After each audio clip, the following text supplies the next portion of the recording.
2024ರ ಲೋಕಸಮರ ಹತ್ರ ಆಗ್ತಾ ಇದ್ದ ಹಾಗೆ ರಾಜಕೀಯ ಪಕ್ಷಗಳ ರಂಗ ತಾಲೀಮು ಒಂದು ಕಡೆ ಆಗ್ತಾ ಇದ್ರೆ ಮತ್ತೊಂದು ಕಡೆ ಚುನಾವಣಾ ಆಯೋಗ ಕೂಡ ಸಕಲ ರೀತಿಯಲ್ಲೂ ಕೂಡ ಸಿದ್ಧತೆಯನ್ನು ಮಾಡಿಕೊಳ್ತಾ ಇದೆ. ಹಾಗಾದ್ರೆ ಚುನಾವಣಾ ಆಯೋಗದ ಸಿದ್ಧತೆ ಏನು, ಏನೆಲ್ಲ ಮಾಡ್ಕೊಳ್ತಾ ಇದೆ, ಬನ್ನಿ ನೋಡ್ಕೊಂಡು ಬರೋಣ. ಲೋಕಸಮರಕ್ಕೆ ಸಜ್ಜಾದ ಬೆಂಗಳೂರು. ಮತದಾರರ ಪಟ್ಟಿ ಅಂತಿಮಗೊಳಿಸಿರೋ ಬಿಬಿಎಂಪಿ. ಲೋಕಸಭಾ ಚುನಾವಣೆ ಇನ್ನೇನು ಬರಲಿದೆ. ಇದಕ್ಕಾಗಿ ಈಗಾಗಲೇ ಸಿದ್ಧತೆಗಳು ಸಹ ಚುನಾವಣಾ ಆಯೋಗವನ್ನ ಮಾಡಿಕೊಳ್ತಾ ಇದೆ. ಉತ್ತಮ ಸರ್ಕಾರ ಆಯ್ಕೆ ಮಾಡೋ ಜವಾಬ್ದಾರಿ ಮತದಾರರ ಕೈಯಲ್ಲಿ ಭದ್ರವಾಗಿದೆ. ಬೆಂಗಳೂರು ವ್ಯಾಪ್ತಿಯಲ್ಲಿ 3 ಲೋಕಸಭಾ ಕ್ಷೇತ್ರದ ಮತದಾರರ ಅಂತಿಮ ಪಟ್ಟಿಯನ್ನ ಅಧಿಕಾರಿಗಳು ಫೈನಲ್ ಮಾಡಿದ್ದು, ಬೆಂಗಳೂರು ಕೇಂದ್ರ, ಉತ್ತರ ಮತ್ತು ದಕ್ಷಿಣ ಕ್ಷೇತ್ರದಲ್ಲಿ ಒಟ್ಟು 98,42,577 ಮತದಾರರ ಹೆಸರನ್ನ ಅಂತಿಮಗೊಳಿಸಲಾಗಿದೆ.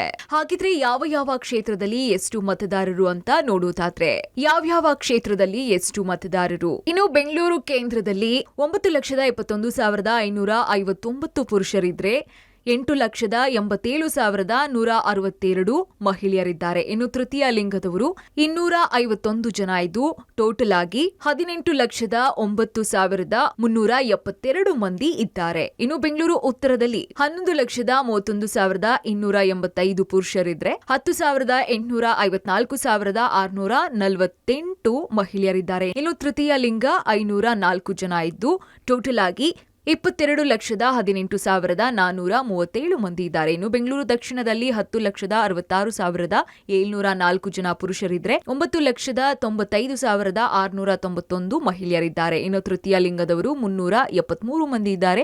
ಒಟ್ಟು 62,768 ಮಂದಿ ಇದ್ದಾರೆ. ಇನ್ನು ಬೆಂಗಳೂರು ನಗರದಲ್ಲಿ 19,58,577 ಮಂದಿ ಪುರುಷರಿದ್ರೆ 17,94,767 ಜನ ಮಹಿಳೆಯರಿದ್ದಾರೆ. ಇನ್ನು ತೃತೀಯ ಲಿಂಗದವರು 656 ಜನ ಇದ್ದಾರೆ. ಟೋಟಲ್ ಆಗಿ 37,53,000 ಜನ ಇದ್ದಾರೆ. ಒಟ್ಟಾರೆ ಬೆಂಗಳೂರಿನ 3 ಲೋಕಸಭಾ ಕ್ಷೇತ್ರದ ಒಟ್ಟು ಮತದಾರರ ಸಂಖ್ಯೆ 98,43,557 ಮತದಾರರು ಅಂತಿಮ ಪಟ್ಟಿಯಲ್ಲಿದ್ದಾರೆ. ಇನ್ನು ಮತದಾರರ ಪಟ್ಟಿ ವಿಶೇಷ ಪರಿಷ್ಕರಣೆ 2024ರ ಅಂತಿಮ ಮತದಾರರ ಪಟ್ಟಿಯನ್ನ ಭಾರತ ಚುನಾವಣಾ ಆಯೋಗದ ನಿರ್ದೇಶನದಂತೆ ಅಂತಿಮ ಮತದಾರರ ಪಟ್ಟಿಯನ್ನ ಬಿಬಿಎಂಪಿ ಪ್ರಕಟಿಸಿದೆ. Maruthi Bellur, public TV, Bengaluru.